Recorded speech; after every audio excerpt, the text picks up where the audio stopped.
Hey folks, Chip Richter coming to you from the Country Club of Harrisburg. This edition of Chip Shots is shot on a beautiful spring day. I know we just had some lousy rain last week, but it's been beautiful this week and it's a great time to get out and practice.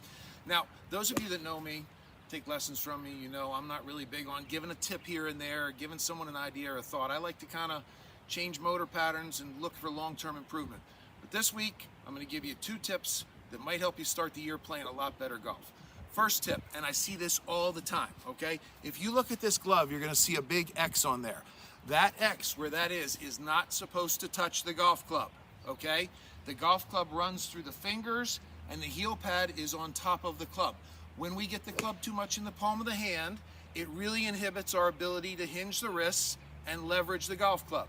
We want the club running through the fingers and the heel pad on top. And you can see that when I make that grip, that X is not touching the golf club, okay? We don't want that. Number 2, and I see this all the time, open club face at the top. Too much swing, too much bend, too much wrist. And what I mean by that is people getting the club across the line and open, and then they spend the entire 1/10 of a second they have in the downswing trying to unpack that position and fix it, and that's not the way to do it, okay?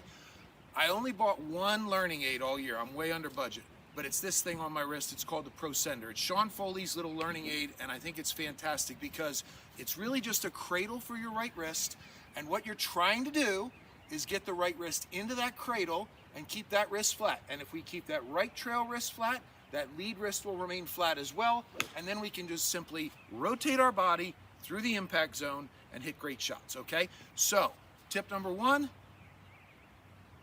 keep the heel pad on top of the club.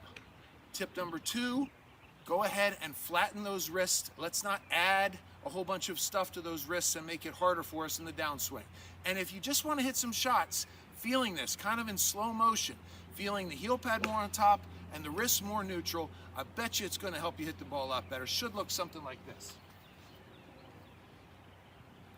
I'm going to get this wrist directly into this cradle.